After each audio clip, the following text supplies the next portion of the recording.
Welcome to the Importance of a Vision for Prevention, an excerpt from the Prevention Planning Roundtable discussion with child welfare leaders. I'm Sarah Vidrine from the Capacity Building Center for States. In this excerpt, participants have a conversation about how a guiding vision has helped them stay centered on prevention in the midst of competing priorities.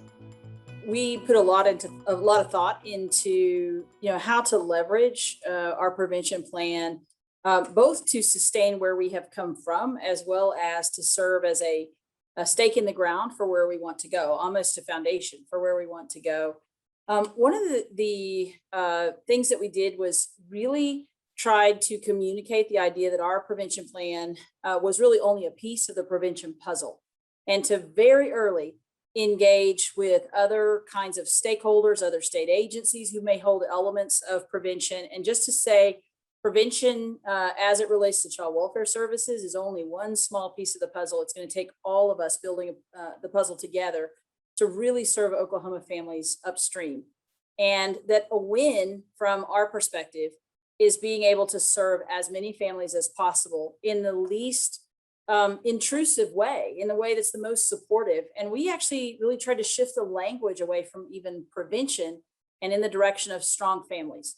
And how can we work together to strengthen families? How do we leverage this moment to just have a different future for Oklahoma families? We started with what seems like a really deceptively simple vision, right? That we want all families in Washington, not just those who are child welfare eligible, but all families to be supported in their communities by community providers with what they need without ever having to come to the attention of the formal child welfare system. Again, it feels pretty simple, but it's also, as all of us on this call know, very complex in kind of how to achieve that. And Family First doesn't quite get us there, right? So we were thinking in a very similar vein about the idea that Family First would only be a piece of what we're doing in the prevention world. It's one slice. We were trying to plan in a much bigger way about what we want to accomplish. For us, for Rhode Island, much of what others have said really resonates as well. It's a piece of what we're doing. It fits within our broader vision, but looking specifically at Family First, the primary success that we're sort of defining, which we all talk about day in, day out, is preventing maltreatment and preventing unnecessary placements. Really, we're trying to remove that risk of harm to the child instead of removing that child. And so if we can keep that as sort of our guiding principles as we work towards this, of course, under the larger umbrella, I think that will show us the successes that we're really looking for. We sort of separated the vision and the visioning with partners, and the sort of storytelling around what do we want for the state of Oklahoma. We separated that from the Family First plan, the actual administrative portion of it. And I just kind of said, listen, you guys don't need to worry about the Family First plan. That's just a finance function that we have to sort of take care of. What's the vision that as a group of shared stakeholders we want to cast for Oklahoma? And we'll put our piece in, and then what piece are you each going to put in?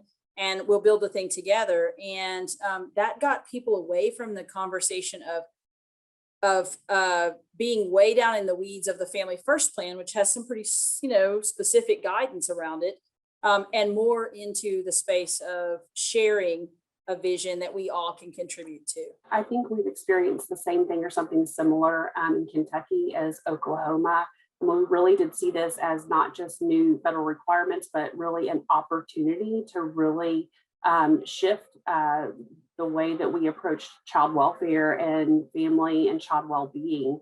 And so we wanted to seize that opportunity. And we first wanted to ensure that we were able to expand our prevention services that we knew were successful, but were in limited areas of our state, and we were able to leverage Family First in order to do that. That was the first step in what we saw as our prevention journey, and it's a vision that we built with all the other stakeholders who were involved, not just by the Child Welfare Agency. So I think all of those things have been really successful. Because a lot of the day-to-day is filled with the latest fire, and typically prevention is not the latest fire. And so I think one of the things that is helping us, two things, I guess. One is definitely that we do have some leaders around us who are very, very motivated to move upstream. And that includes our department director for human services. It does include our governor and some other leaders in our state. And so they're constantly casting that vision, and it helps us kind of stay fired up and into that. I think the other is, though, that a lot of the difficult stories that we're dealing with from day to day, whether it's outcomes that we're not very happy with or whatever it is, when you really get down to that child and family, you can see all the things that you wish you would have been able to do 5 years ago or 10 years ago to make a difference in the trajectory of that story. I agree, Deb. I think for us in Washington, one of the main motivators is as part of our founding legislation as an agency to focus on prevention. So that's kind of at our core. And I think the other thing that helps us is something we've all mentioned, I believe, that big vision, and just having it and holding on to it and using it as kind of a guidepost.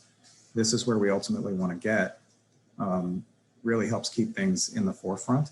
I would reiterate, I guess, what both Deb and Stephen have said. I think the leadership, vision, and support for that effort, it has to be there.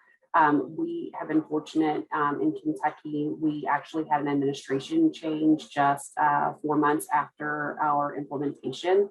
So we were very fortunate that our new leadership had the same passion for prevention and moving us upstream as the previous administration. I think our intentional effort from the beginning to draw our legislators into these conversations has been very helpful. So there is a lot of support for prevention across our branches of government in Kentucky. And so I think that helps us as well. But we're also now being very intentional, as I think Stephen alluded to, as well as in formalizing our plans for prevention, so that for future administration changes, it's not going to impact our course. If we have different leadership in the future, that those structures and plans of how we're going to move upstream and that vision is formalized in some way, so that it doesn't become subject to different priorities several years down the road. Now that you've had an opportunity to listen to these stories, consider bringing your team together to discuss your larger vision for prevention. Check out the Center's Visioning for Prevention series to find additional resources to support the development of a shared vision for prevention.